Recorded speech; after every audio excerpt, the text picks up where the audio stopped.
Hi everyone, it's Jessica. Welcome back to my channel. Today I have 3 Christmas quilts that I've made and I'm going to be doing a little show and tell with them. So I have made tons and tons of Christmas quilts and I figured over the next couple weeks I'll try to do a show and tell here and there so you could see them and maybe get inspired to make some Christmas quilts of your own.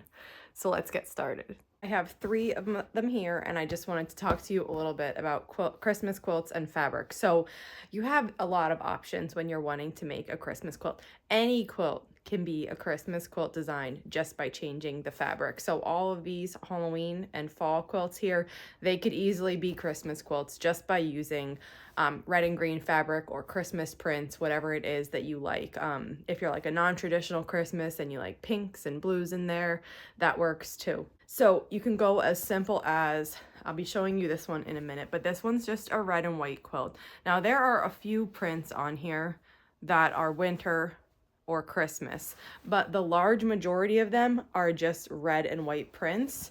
And just putting this together and putting it out at the holiday times, this looks like a Christmas quilt. If I didn't use any winter or Christmas prints in there, this could go out all year. It could even be Valentine's Day, even if there were no hearts or anything on it. Just the red and white.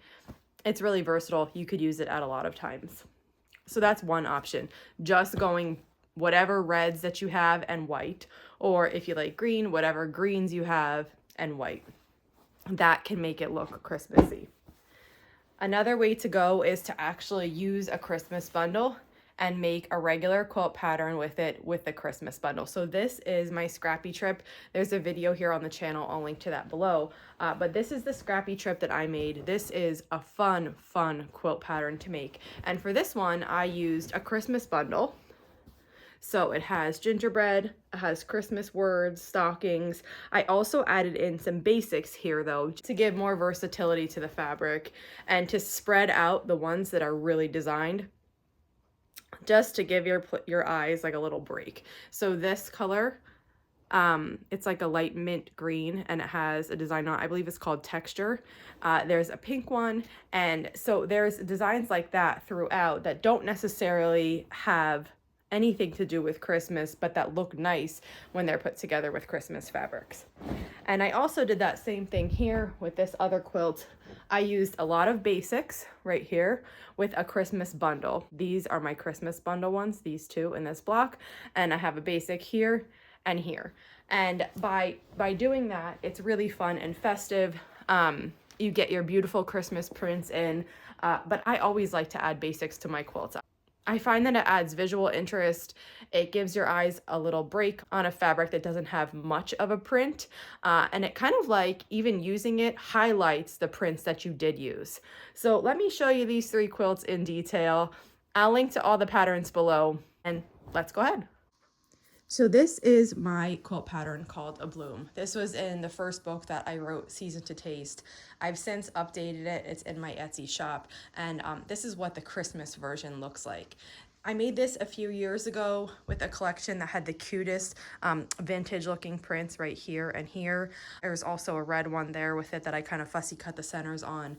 The rest, there's a ton of basics. There's also more from that bundle sprinkled in.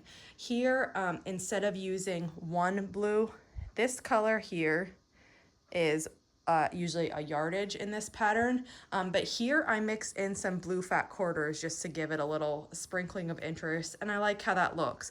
They're not exactly the same color blue, but I think it's beautiful and it works. When it's done up in Christmas fabric like this, to me this looks like vintage ornaments. And that's actually with the intention that I designed this pattern. But when we put it in Season to Taste, we needed a quilt from spring. So I changed it to a Lori Holt fabric that had a spring ring to it. But originally when I designed this, I wanted it to look like vintage Christmas ornaments all piled next to each other.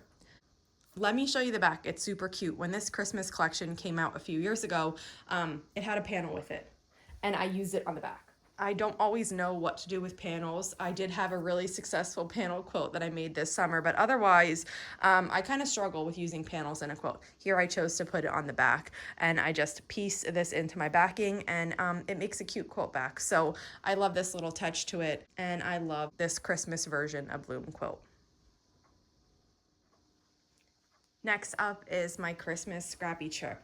This, I don't have a written pattern for this. This is a tutorial that's here on the YouTube channel. That's based on the Scrappy Trip quilt block that's very popular, and you can get patterns, I mean, in so many places for this, but I'll link to the tutorial below. Now, like I said, for this one, I started out with this really cute fat quarter bundle, and then I added in basics. There's a lot of things you can choose when you're making this quilt. If you want one color to always be on the diagonal of the block, you can do that, and it kind of makes like a chain design. I chose not to do this here and to just let it be random and scrappy, and I love it. For the backing, I use this red gingham, and I have a red, green, and white stripe for the binding. This was a fun quilt to make. I love making scrappy trips, and I love it in Christmas. It's so beautiful and festive. Okay, let's get on to the last one. Okay, this one is called the Tidings quilt pattern. This was on the cover of American Patchwork and Quilting a number of years ago for their holiday issue, and it was a lovely honor to have that quilt on the cover. Since then, I've reworked and updated the pattern to be in multiple sizes, and I have two versions. This is the red version. There's also a white Tidings version, which the red and the white are swapped. You can buy each one individually in my shop, or I have a bundle with them both, the red and the white Tidings. So I'll link to that below. But this quilt is super fun to make. This is a fantastic scrap quilt, which is exactly what I did here. I took any red fabric that I had and put it together. Kind of anything goes, dark, light, with white on it. It doesn't matter. They all look good in this quilt. And when you put the blocks together, you get a lovely secondary pattern. And you also have this really lovely chain effect all the way around the outside. And I used the backing that I had been saving for a while. This is an Old Bonnie and Camille fabric, and I just love it. So this quilt was fantastic to make. Really great scrap pattern. I love red and white quilts. I've said that here before, and this, checks all the boxes. And one more thing, I was gonna stop here, but as I'm showing you this quilt, I'm noticing my tree skirt pattern under the tree here, and that one's in my shop too. So let me give you a look at that. First off, let me show you how it looks on the tree.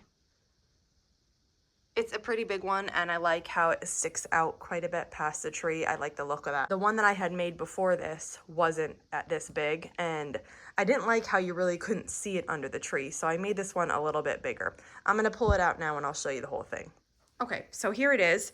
I made it so that it lays flat and the opening meets together right here. You could add ties to it if you wanted to add ties, but I don't. I just gently overlap those when they're underneath the tree.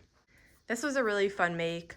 I like the checkerboard look of the stars in the inside, and this is just solid red and white, but you could go scrappy on this.